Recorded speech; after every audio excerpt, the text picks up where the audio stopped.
That's a great place to start, because we are very much in a transition phase at IESBA.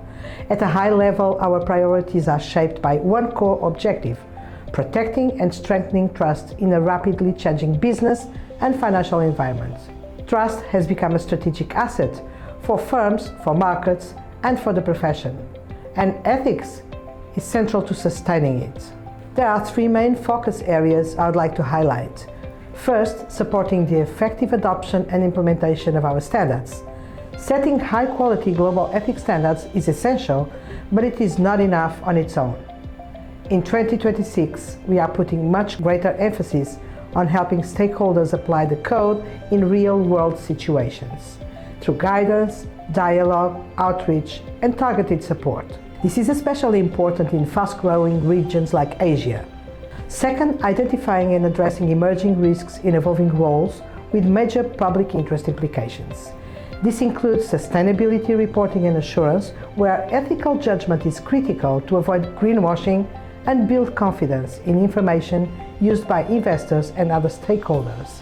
It also includes our work on the evolving role of CFOs and senior finance leaders, whose influence on strategy, reporting, technology adoption, and risk management has grown significantly, often under intense pressure. Finally, we are looking attentively at the developments and the impacts of private equity in accounting, firms, and related ethical risks. Third, our work on firm culture and governance. Experience shows that ethical failures are rarely caused by a lack of rules alone. They are often rooted in culture, incentives, leadership, and governance. In 2026, we are engaging globally through our firm culture and governance dialogues to test, refine, and shape what could become a future global framework. Across all this, one message is constant. Ethics, it's not just about compliance. It is about judgment, leadership, and what's relevant to the long-term value creation in the public interest.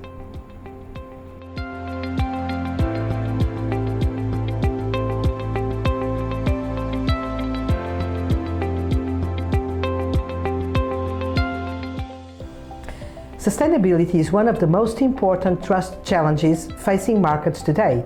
With the issuance of the International Ethics Standards for Sustainability Assurance, we have established a clear global ethical baseline for those providing sustainability assurance. But this is not the end of the journey. It is the starting point. Looking ahead, our focus is on three things. First, supporting consistent and high-quality application of the standards. Sustainability information often involves forward-looking assumptions, complex models, and significant uncertainty. Ethical judgment, including professional skepticism, objectivity, and integrity, is critical to avoid overconfidence, bias, or undue influence. Second, addressing the broader ecosystem.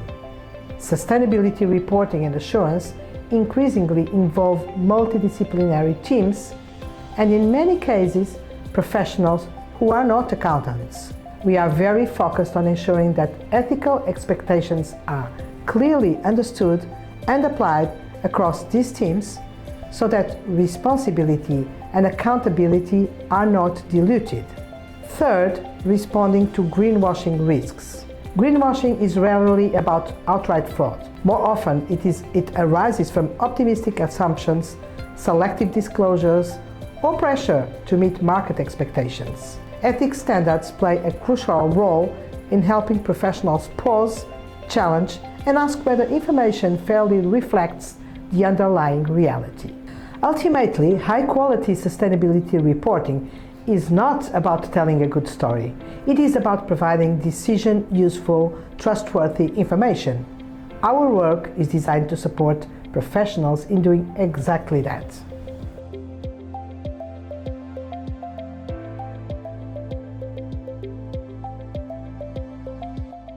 CFOs today occupy one of the most influential roles in organizations and one of the most ethically demanding. They sit at the intersection of strategy, reporting, technology, sustainability, capital allocation, and risk management.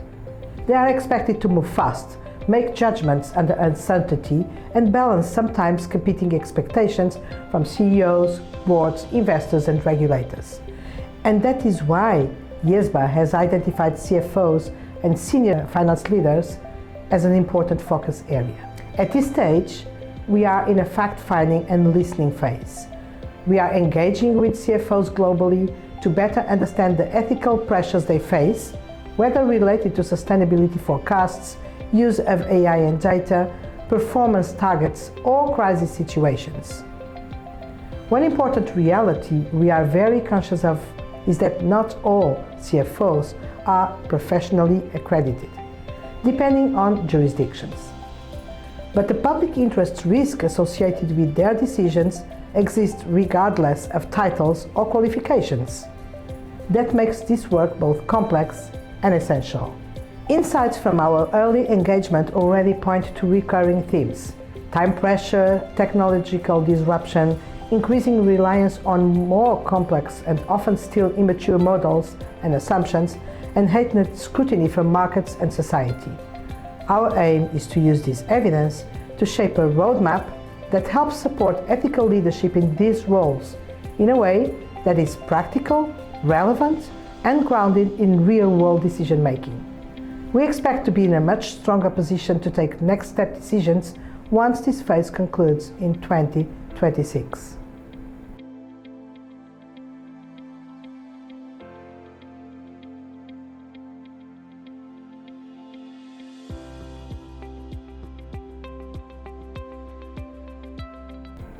Yes, I strongly welcome MIA's decision to require ongoing ethics-related continuing professional education.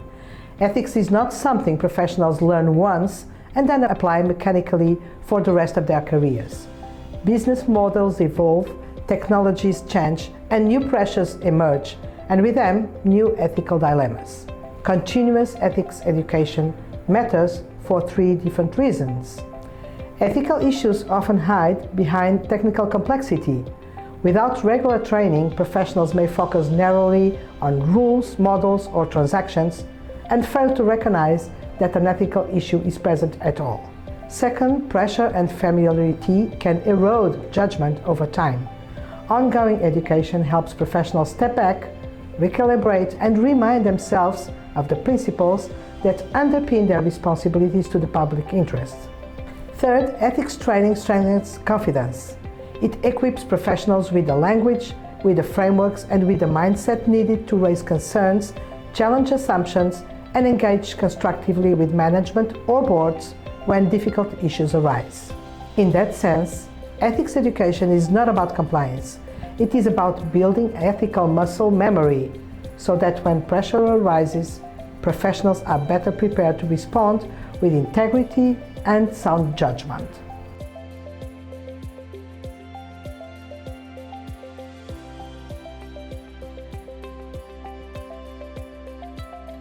If I were to leave one message, it would be this: ethical leadership starts with pausing and thinking, especially when pressure is high.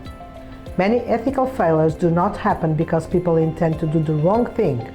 They happen because decisions are taken too quickly, with incomplete context, or framed purely as technical or commercial issues. I would encourage professionals to increase their awareness of ethical dilemmas in the exercise of their role. And when they identify any issue, consider simple but powerful guidance provided by the Code of Ethics. First, re-anchor their decisions in the fundamental principles: integrity, objectivity, professional competence and due care, professional behavior and confidentiality, and ask what they truly mean in the situation at hand, including the spirit, not just a letter. Second, use the Code's conceptual framework actively. Identify threats, evaluate their significance, and address them in a way that would stand up to the scrutiny of a reasonable and informed third party. Third, create space for challenge and dialogue. Ethical leadership is not about having all the answers alone. It is about asking the right questions, seeking advice when needed, and being willing to escalate issues early. In a dynamic and uncertain environment, ethics is not a constraint. It is a compass, one that helps professionals protect trusts, their own reputation, and the public interest over the long term.